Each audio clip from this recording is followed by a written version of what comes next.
Kenapa bila berlakunya krisis ekonomi ataupun kewangan kita semakin teruk, tuan-puan, ekonomi semakin teruk, pelabur-pelabur ni, tuan-puan, semua akan pergi beli emas, borong emas, tuan-puan. Ada sebab dia kenapa bila berlakunya krisis ekonomi, ramai pelabur-pelabur dia akan tukarkan aset dia kepada dalam bentuk emas. Kenapa mereka tukarkan ke dalam bentuk emas, tuan-puan? Ada sebab dia, tuan-puan. Sebab bila berlaku inflasi, tuan-puan, mereka alihkan aset mereka dalam bentuk emas untuk mengekalkan nilai tersebut.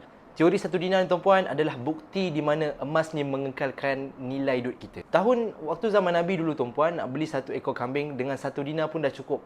Tetapi hari ni, tuan-puan, hari yang sama, 1 dinar pun dah beli seekor kambing. Walaupun harga 1 dinar ni dah berlipat kali ganda dah pun naik dia, tuan-puan.